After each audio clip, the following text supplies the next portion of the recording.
julgássemos a nós mesmos, não seríamos julgados.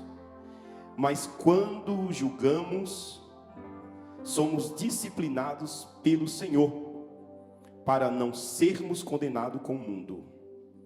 Assim, meus irmãos, quando vocês se reunirem para comer, espere uns pelos outros. Se alguém tem fome, que coma em casa, a fim de que vocês não se reúnam para juízo. Quanto às demais coisas, eu as ordenarei quando for aí. Pai, nesta manhã é uma manhã de celebração, Senhor. É uma manhã ímpar, é uma manhã maravilhosa. Já te adoramos com os louvores, te adoramos com as nossas ofertas. Fomos responsáveis com os nossos dízimos, Senhor. E nesta manhã, Pai, nós estamos atentos para ouvir o que o Senhor vai falar. Pai, aqui eu estou, Pai, disponível e disposto. Deus, ontem eu escrevi algumas coisas aqui, mas eu não quero ficar preso nessas coisas, Pai. Eu quero fluir naquilo que o Teu Espírito tem para essa casa esta manhã, Pai. Por isso, esta manhã, Pai, eu só quero te pedir uma coisa, que os ouvidos espirituais sejam abertos, em o nome de Jesus. Pedimos a Ti também que o Senhor dê ordem aos Teus anjos, para que eles estejam neste lugar. Anjos ministros abrasadores, Pai, anjos impulsionadores, Pai, em o nome de Jesus. Espírito Santo, nesta manhã, amigo, eu preciso de Ti. Espírito Santo, ministra ao meu coração, Espírito Santo. Ministra ao meu coração. Por isso, nesta manhã, Pai, nós precisamos de uma unção específica, Pai, neste lugar. Uma unção que desata, Senhor, uma unção de rompimento, Pai, para esta manhã, em o nome de Jesus. Por isso, Jesus, como intercessor, interceda por nós esta manhã, em o nome de Jesus. Espírito Santo, interceda por nós esta manhã. Pai, que haja uma movimentação dos Teus anjos nesta casa esta manhã. Que ao sairmos desta casa, Pai, nós possamos, ó Deus, levar a Tua glória para casa, Pai. Nós possamos, Pai, levar, Senhor, a Tua poderosa unção para as nossas casas, para vivermos mais uma semana, Pai, e alcançarmos de Ti o que o Senhor tem reservado para nós desde a eternidade. Por isso, Pai, nós Te louvamos e Te agradecemos, eterno, em nome de Jesus. Amém. Você pode aplaudir ao Senhor?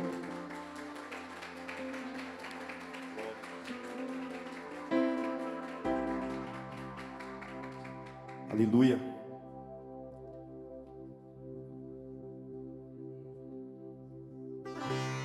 Te adoramos, Pai. Glória seja dada a Ti, Senhor. Obrigado por esse tempo, Senhor, e por esse momento. Te adoramos.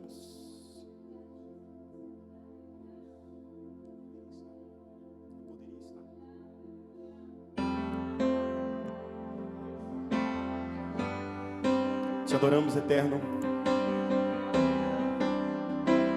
Te adoramos, eterno, em nome de Jesus.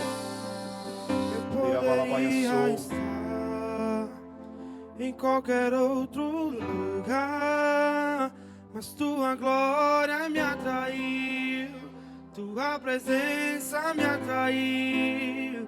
Tentei me esconder, com medo de não viver, mas Tua glória me atraiu, Tua presença me atraiu.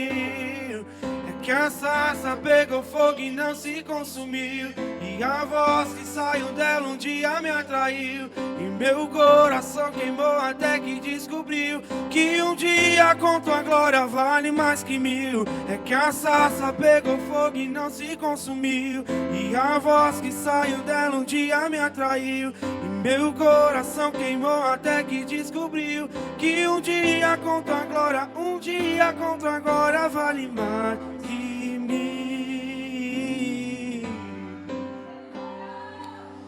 Glória a Deus.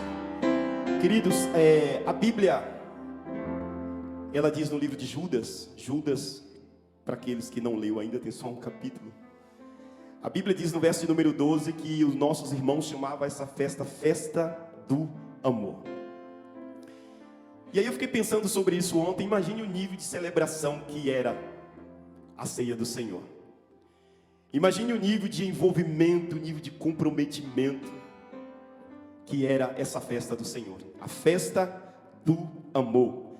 Na versão Almeida Corrigida e Fiel, ele diz que essa festa era chamada Festa do Amor. Então, eu gostaria de trazer a sua memória e dizer qual importância hoje nós temos dado a essa festa. Uma festa que o nosso irmão mais velho, ele faz questão de nós trazermos à memória a sua morte. Ele faz questão de nós celebrarmos a sua morte. Ele faz questão de nós nos envolvermos com a sua morte, para que nós alcançamos a libertação. Então, queridos, a Bíblia diz que digno é o Cordeiro, foi morto, mas venceu. Foi morto, mas venceu. Quando nós lemos esse texto de Paulo, nós notamos que Paulo traz algumas instruções para nós, e ele meio que nos corrige a esse cenário, ao cenário da ceia. A ceia do Senhor entre os primeiros irmãos, como eu falei, era chamada de festa do amor, mas quando, lá na frente, melhor dizendo, mas aqui estava meio bagunçado.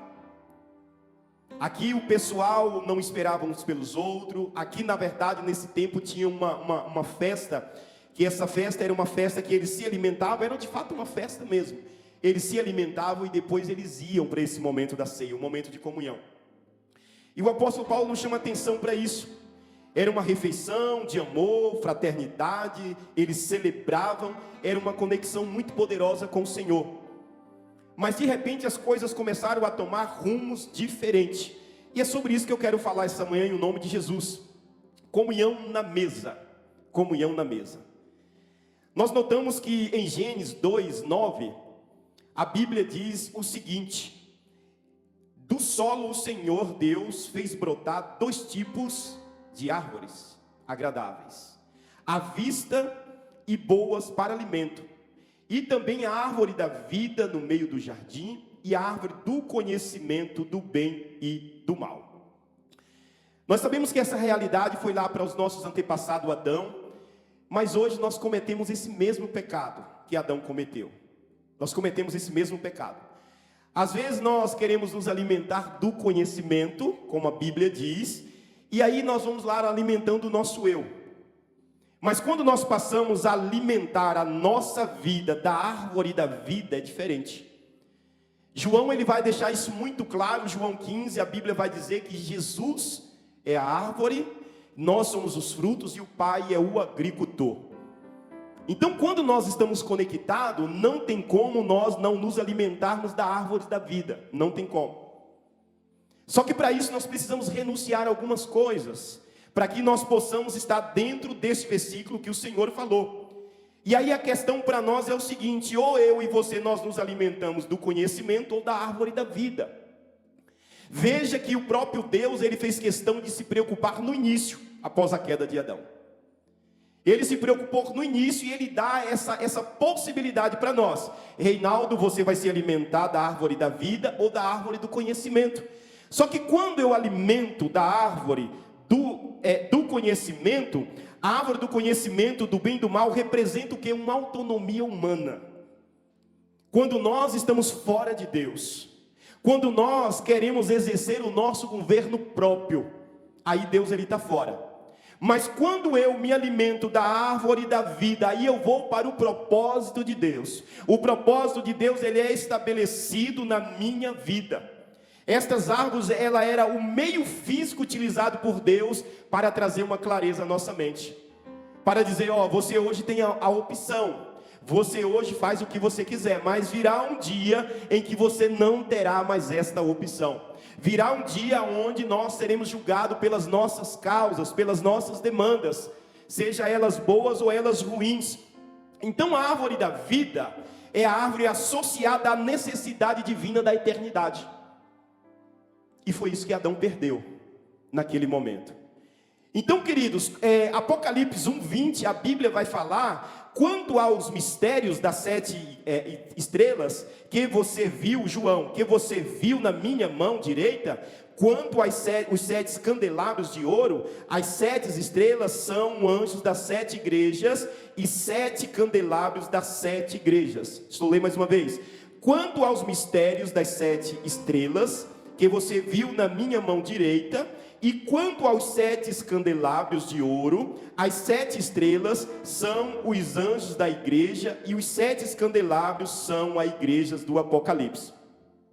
A Bíblia ela vai nos dizer, em Isaías também, 11:2, a Bíblia vai dizer que repousará sobre ele o Espírito do Senhor, o Espírito de sabedoria, de entendimento, o Espírito de conselho, de fortaleza, e o Espírito do conhecimento e o Espírito do temor.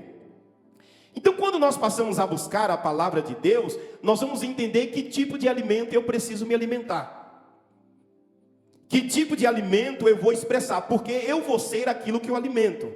Não tem como. Eu serei aquilo que eu alimento. Então Adão passou a se alimentar da árvore do conhecimento. Ele perdeu a questão da árvore da vida. E ele passou a se alimentar e ele se deu mal. Ao passo que a natureza de Adão se transformou naquilo que ele se alimentava. Se transformou naquilo que alimentava. Por quê? Deuteronômio 11:26 está escrito na versão NVI, preste atenção: hoje estou pondo diante de vocês a bênção e a maldição. Deus sempre ele traz uma saída para nós. Na versão NAA está escrito assim: eis que hoje ponho diante de vocês a bênção e a maldição. A bênção se cumprireis o mandamento do Senhor seu Deus, que hoje ordeno. A maldição se não cumprires os mandamentos do Senhor seu Deus, mas se desviarem dos caminhos que hoje lhe ordeno, para seguirem outros deuses que vocês não conhecem. E aqui, queridos, nós paramos um pouquinho. No livro de 1 Pedro, já eu chego na mensagem, no livro de 1 Pedro, 1 Pedro 1, 3 e 4, diz assim: pelo poder de Deus, nos fora concedido todas as coisas que condizem à vida e à piedade, pelo pleno conhecimento daquele que nos chamou para sua própria glória e virtude. Por meio delas, ele nos concedeu as suas precisas e muito grandes promessas, para que por elas vocês tornem participante da natureza divina, tendo escapado da corrupção e das paixões que há no mundo.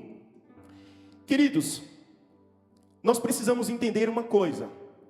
Nós precisamos entender que essa manhã é uma manhã de decisão. Eu louvo a Deus que Deus começou a falar nos louvores. É uma manhã de decisão. Mais uma vez vamos enfatizar, a Lígia, ela abriu o culto falando que ela tomou uma decisão. Ela se examinou e ela tomou uma decisão de se tornar melhor em Cristo. Mas nós temos que entender o seguinte: eu preciso me arrepender, mas depois eu não posso voltar a cometer esse pecado de novo. Eu não posso estar à prática do pecado da iniquidade, não. Quando nós nos arrependemos, é mais ou menos assim, sabe? Você está indo em uma rua e você sabe que aquele destino está errado, você faz o contorno e volta para o destino certo. É isso que é se arrepender do pecado. E quando eu continuo em um pecado, eu continuo na prática daquele mesmo pecado continuamente, a Bíblia traz isso para nós, chamado pecado da iniquidade. Quem não lembra dos filhos de Hófni de Finéias, do sacerdote Eli? Eles cometeram tantos pecados, e eles se habituaram, eles levaram como termo de cultura a cometer pecados, e aí de repente eles morreram. O Eli também morre, e aí a sua nora que está grávida, ela dá a luz, aí ela libera uma palavra, e ela diz assim: Icabode, e acabou a glória de Deus. Então nós não podemos perder a glória de Deus. A glória de Deus, ela tem que fazer parte da minha e da sua vida todo o tempo. Aonde nós estivermos, a glória de Deus, ela tem que estar permeada em nós. A Bíblia diz em Isaías que as pessoas veem a nossa face como a glória de Deus. E a glória de Deus, ela tem que estar na minha vida e na tua vida. No Antigo Testamento, glória significava cabode. E naquele momento eles perceberam que eles perderam a glória. que a glória não faria mais parte da sua vida. Só que glória, o que significa? Glória significa peso, significa cargo, significa reputação, significa dignidade e significa honra. Entende o porquê que nós temos que carregar a glória de Deus? Nós não podemos negociar a glória de Deus com os valores terrenos. Nós não podemos negociar os princípios da glória de Deus com os princípios da terra. Você consegue entender isso? O significado básico do termo grego implica no sentido de opinião, julgamento ou ponto de vista. Aí a pergunta para nós esta manhã é: qual é o ponto de vista de você estar na igreja? Qual é o ponto de vista de você servir ao Senhor? Como que você tem se enxergado servindo ao Senhor? Como que você tem se portado? Como que as pessoas, elas veem a tua reputação, você servindo ao Senhor? Qual o peso que você tem dado para a glória do Senhor aí fora? Porque aqui dentro é muito fácil, irmãos. Aqui dentro é muito tranquilo. Mas quando eu vou para o meu dia a dia, quando eu vou enfrentar o meu cotidiano, é lá fora que a glória de Deus tem que ser manifesta, porque aqui ela já está. Nós estamos em um ambiente de adoração. Aqui ela já está manifesta, porque a Bíblia diz que aonde houver 2 ou 3 reunidos no nome dele, ele está no meio. Então nessa manhã aplauda ele em nome de Jesus.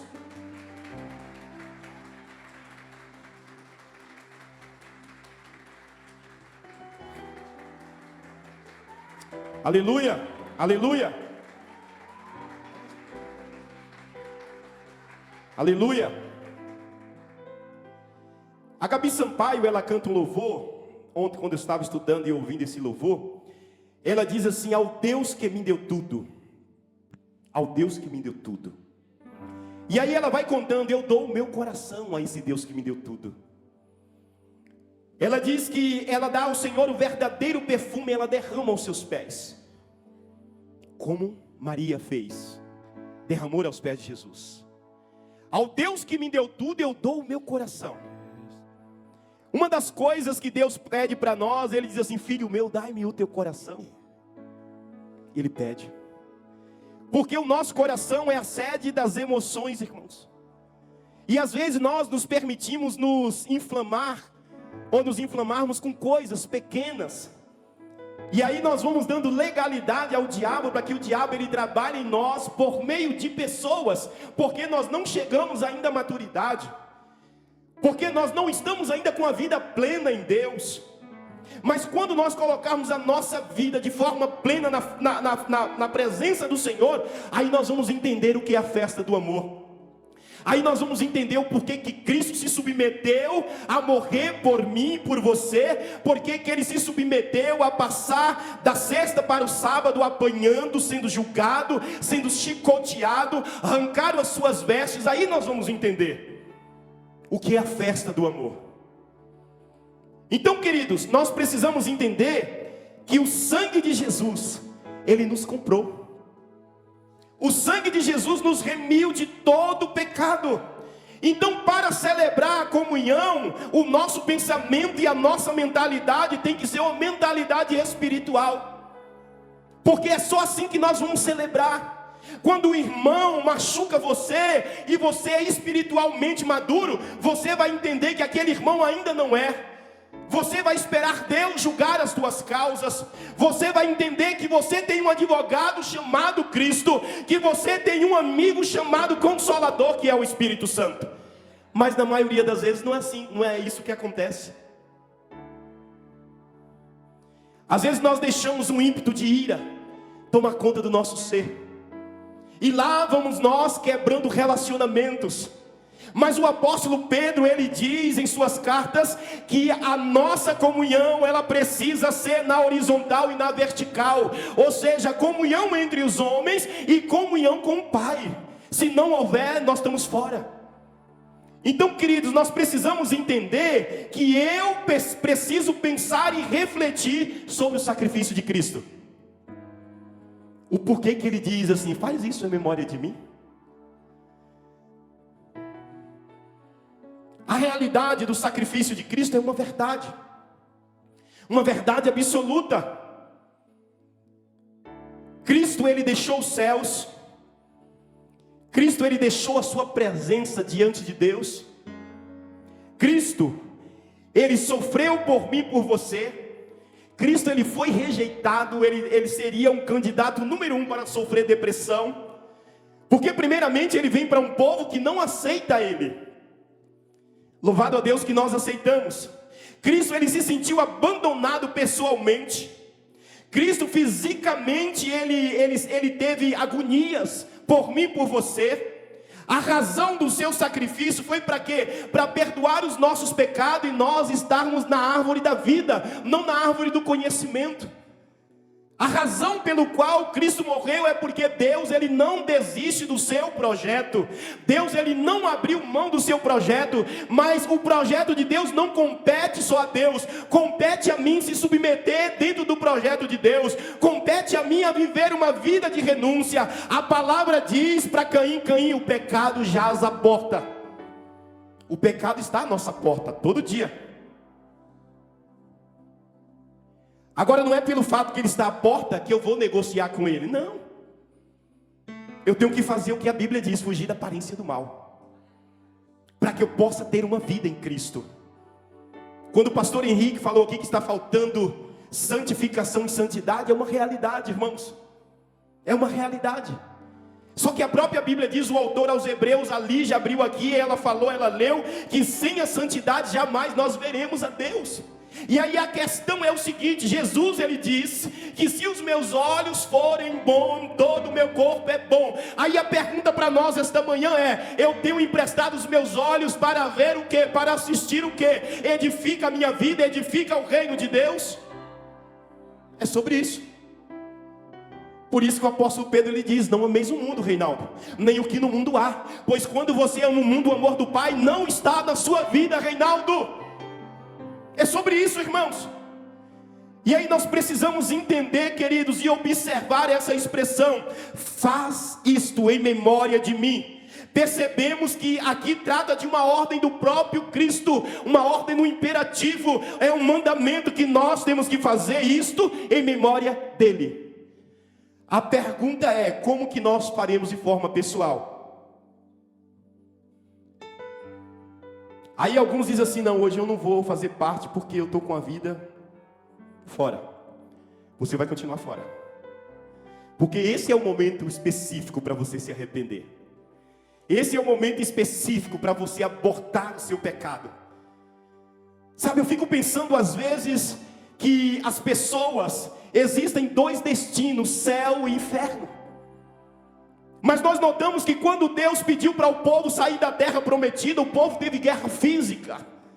O povo, eles iam para a guerra e Deus dava vitória. Josué, por exemplo, ele deu ordem para o sol parar e o sol parou, aleluia. Era o nível de santidade que Josué tinha, de se envolver, sabe, nas coisas sobrenaturais. Deu ordem e o sol parou. Eles viveram níveis de milagres poderosos. Só que às vezes nós estamos caminhando para o inferno a passos largos e nós não caímos em si, que lá é um lugar ruim. Nós não queremos às vezes passar por algumas dificuldades aqui na terra, mas desde que eu vou para o céu, eu aceito o céu, eu estou conduzindo a minha vida para os céus.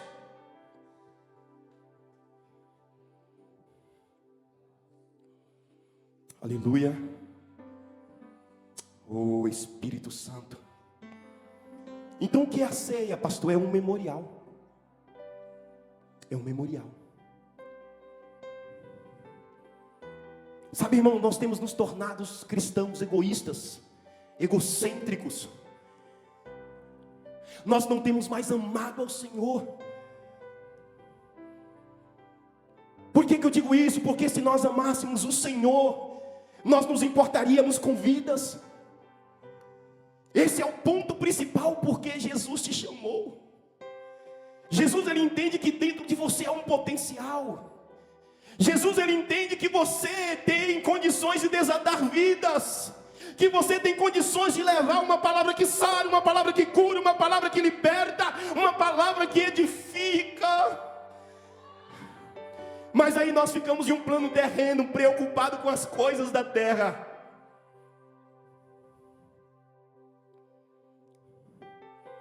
A Bíblia Bíblia diz que as bênçãos do Senhor me acompanharão. Quando que isso vai acontecer, pastor? Quando eu estiver com a vida no altar, quando eu estiver com a vida de santidade. A Bíblia diz que o Espírito Santo me ensinará todas as coisas. Eu preciso estar sensível para ouvir a voz dele. Por mais que eu queira ir para a esquerda, ele vai dizer: Reinaldo, vai para a direita. Este é o caminho que você precisa ir, filho. E às vezes nós não estamos nem aí. O apóstolo Paulo escreve aos Romanos e ele diz assim: isso aqui é poderoso, irmãos. Mas Deus prova o seu próprio amor para conosco. Ele provou o seu amor para consolo. Mas Deus prova o seu amor para conosco pelo fato de Cristo ter morrido por nós quando ainda éramos pecadores. Quando nós éramos pecadores, Ele provou. Ele deu o Filho dele para morrer por nós. Sabe, houve uma reunião nos céus entre o Pai, o Filho, o Espírito Santo e os anjos. Houve esta reunião pela minha causa e pela tua causa, para que nós estejássemos dentro do propósito dele. E às vezes nós não valorizamos, nós vamos perdendo, sabe, esse desejo, esta coisa, e nós não nos atentamos para isso, que o caminho que nós estamos caminhando não condiz com a eternidade. Aí ele diz assim: logo muito mais agora, sendo justificado pelo sangue, Jesus, seremos por ele salvos da ira. Devemos parar e pensar nisso, irmãos. O porquê que Deus me chamou? O porquê que Deus viu em mim e me chamou para o seu exército? Devemos pensar nisso. Nós devemos refletir sobre a vida pessoal. A vida pessoal. Devemos refletir por quê? Como Cristo transformou a minha vida. Como que você era antigamente? E como que você está hoje? Agora a questão é, com qual régua você tem medido o amor de Deus na sua vida? E ao mesmo tempo, como que você tem medido ou mencionado, sabe, o amor de Deus sobre a tua vida? Será que de fato nós amamos a Cristo ou nós nos tornamos meros religiosos? Queridos, Deus não está atrás de crente, Deus não está atrás de religiosos, Ele está atrás de filho, Ele está atrás de adoradores. Ele busca incansavelmente filhos e filhas que amem o seu propósito. Aleluia!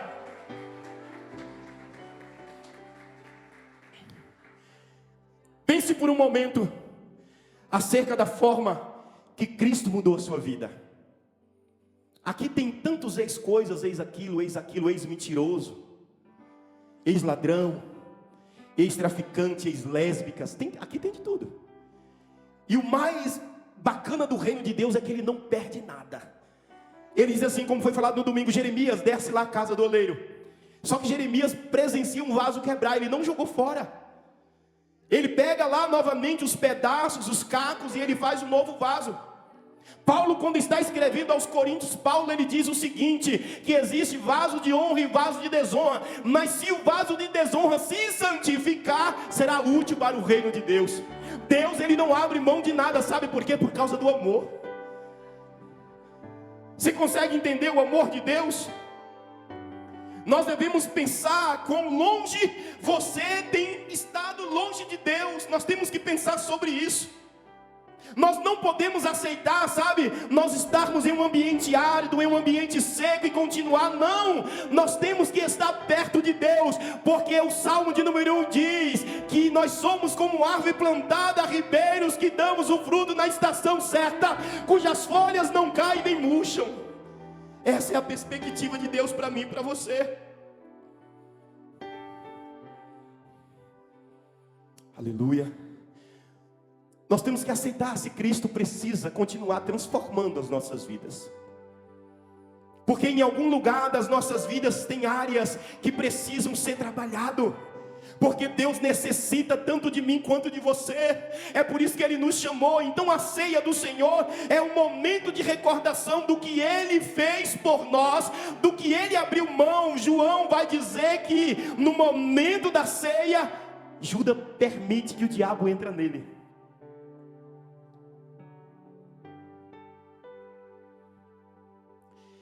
E aí cria-se uma discussão e os discípulos perguntam: pergunta aí, João, você que é mais íntimo, quem será? Só que aí Jesus, ele fez isso para a remissão dos meus e dos teus pecados. Então o que simboliza a ceia? A ceia é um ritual de aliança. A Bíblia diz que logo após Abraão ganhar uma guerra, a Bíblia diz que o rei Melquisedeque vem trazer pão e vinho para Abraão. Esse rei Melquisedeque, ele não tem uma origem. A Bíblia diz que ele era sacerdócio do Senhor. A Bíblia não aponta para uma origem dele, não, a Bíblia não aponta. Mas a Bíblia só aponta que Deus fez questão de dizer: desce lá e leva pão e vinho para Abraão. Celebra lá com ele. Então aqui Deus já estava apontando para a ceia. Quando Abraão agora vai matar Isaac, Deus novamente aponta para a ceia do Senhor. De repente, quando Isaac emola o tutelo, levanta a faca, um anjo grita: não faças isso, porque agora eu sei que tu me ama. Irmãos, que nível de amor, irmãos. Que nível de amor. O meu coração se constrange, mas de vergonha, por esse nível de amor. Sabe, queridos, nós não podemos nos acostumar a viver no mesmo lugar. Então, para os judeus, o pão e o vinho fazia parte de um ritual de sangue, de aliança. Era o nível mais alto que alguém tinha para fazer uma aliança. E aí Jesus, ele vem agora com essa proposta da ceia, e ele diz assim para nós: esse é o nível mais alto de aliança entre mim e você. Meu Deus, a hora já foi, nem cheguei na mensagem. Jesus, querida, estou só no tópico 1. Já me arrebentaram já. Por isso Jesus declarou na ceia que o cálice era a aliança do seu sangue. Ele estabeleceu isso como ritual de aliança para mim e para você. É simples. Por que lá fora o diabo faz ritual de sangue? Você consegue entender isso ou não? Por que algumas facções fazem ritual de sangue? Na Bolívia, por exemplo, tem um local lá onde eles escavam as minas, que as pessoas tiram copos americanos de sangue e oferecem para o diabo, para ter prosperidade. Então nós devemos entender, irmãos, que Melquisedeque significa: o meu rei é justo, rei da justiça.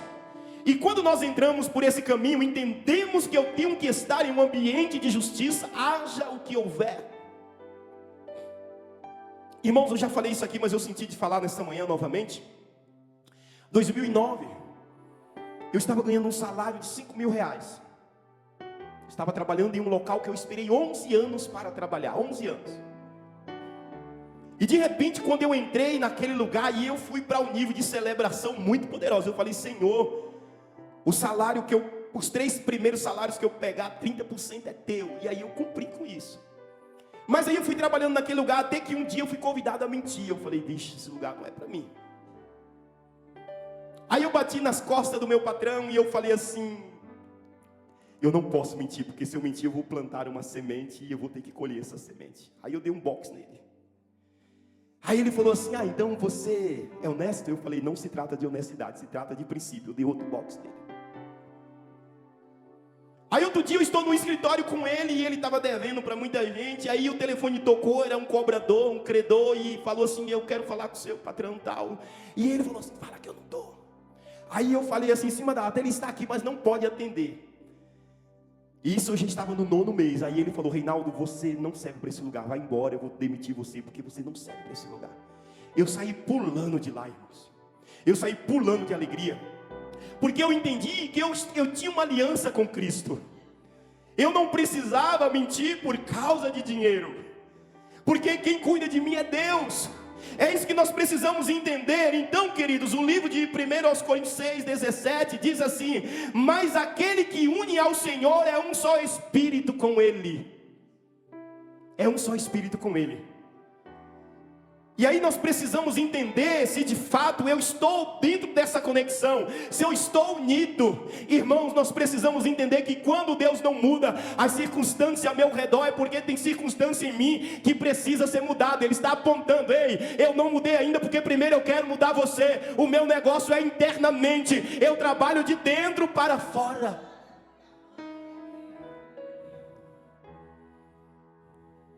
Deixa eu ir pulando aqui. Então nós temos necessidade de libertação espiritual e necessidade de libertação na vida pessoal. Sabe quando Jesus pegou uma bacia para lavar os pés dos discípulos, para inseri-lo no reino? Jesus já está partindo. E aí de repente Jesus pega uma bacia, um avental, uma toalha. Ele que era o mestre, já estava em uma longa caminhada com seus discípulos, os seus discípulos sendo mentoreados, e de repente Jesus diz assim: senta aí que eu preciso ensinar algo para vocês. Aí Pedro é tomado do ímpeto, e ele diz assim: não, Senhor, eu não permito que o Senhor lave os meus pés. E Jesus já 3 anos e pouco ali discipulando, e simplesmente Jesus libera uma palavra muito dura sobre a vida dele, diz assim: se eu não lavar, você não tem parte comigo. Mas o que nós entendemos com essa palavra, irmãos? Nós entendemos que nós já estamos libertos. Nós precisamos agora melhorar os nossos hábitos. Nós precisamos melhorar os nossos hábitos, porque cada pessoa carrega bagagens espirituais. Agora eu preciso entender se eu carrego bagagem espiritual dos céus ou de outro lugar. É isso que eu preciso entender, porque Gálatas 5, 16, 17 e 18 diz assim: digo porém o seguinte, viva no Espírito e vocês jamais satisfarão a carne. Se não viver, irmãos, vai satisfazer. Se não viver, vai satisfazer. E se satisfazer, está fora. Aí o 17 ele diz assim: porque a carne luta contra o Espírito, e o Espírito luta contra a carne, porque são opostos entre si, para que você não faça o que quereis. Ou seja, quem que tem que exercer o governo, é a carne ou o Espírito? Isso aí não compete a Deus nem o diabo, compete a mim. Compete a mim. Então quando não temos a ferramenta para escavar os nossos pecados, as nossas dificuldades, as nossas feridas, o diabo continua trabalhando. E qual ferramenta que eu tenho que usar, pastor? A palavra de Deus. Conhecerás a verdade e a verdade vos libertará. Eu preciso entender que sou eu que tenho que escavar. Eu tenho que chegar para o Senhor e dizer: Senhor, eu estou assim, eu estou como a igreja de Laodiceia, eu sou pobre, eu sou miserável, eu sou nu, eu sou cego, e eu preciso da tua ajuda, Senhor. Eu preciso comprar vestes brancas, eu preciso comprar o teu colírio, Senhor. Mas às vezes nós não fazemos essa oração. Aí o que acontece em nós? Mágoa reside em nós. Vamos infeccionados e ficamos longe de Deus. Então a ceia nunca foi maldição, irmãos. A ceia nunca foi para condenação. Quando eu estou no centro de Cristo, quando eu permito que Cristo esteja em mim. A ceia é para libertação. A ceia é para crescimento espiritual. A ceia é para eu dizer: Senhor, eu estou te anelando, eu estou te esperando até que o Senhor venha. Senhor, eu tenho essa responsabilidade, independente do que a carne vai dizer, do que a carne vai gemer, das propostas da carne para a minha vida. Eu todavia estarei seguro em Ti, para que eu não caia, Senhor. Aleluia. Só que às vezes, para fechar aqui, irmãos, às vezes nós pensamos que o trabalho mais difícil que temos que fazer está em nós. Não é. É sobre nós. Nós precisamos da liberdade ao Espírito Santo, para que o Espírito Santo trabalhe em nossas vidas, Cada um que está aqui é uma dinamite nas mãos do Senhor. Cada um que está aqui pode saquear o inferno nas mãos do Senhor. A Bíblia diz que o diabo não toca nos ungidos do Senhor. A Bíblia diz que aquele que habita no esconderijo do Altíssimo, à sombra do Onipotente, descansará. A casa pode estar caindo, mas se você estiver na sombra do Onipotente, você não vai se preocupar, você não vai querer se afastar. Pelo contrário, você vai se aproximar. Pelo contrário, você vai se aproximar. Agora, por que nós não crescemos, irmãos? Nós não crescemos por causa que nós não temos expectativa de crescer. Nós não crescemos porque nós não encontramos razão para crescer. Nós não crescemos porque nós não temos disciplina, nos falta disciplina. Nós não crescemos porque nos falta determinação. Mas a Bíblia diz que nós podemos chegar à estatura de varão perfeito. Então, queridos, esse é o tempo de nós avançarmos, de nós estarmos em Deus. Esse é o tempo que Cristo nos chama para a liberdade, pois se verdadeiramente o Filho do Homem vos libertou, sereis livres, e todos nós somos livres para servir ao Senhor. Fica de pé, por favor.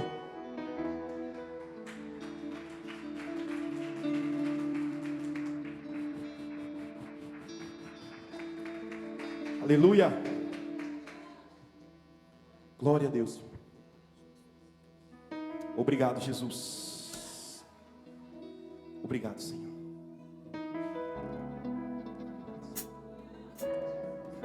Obrigado, Jesus.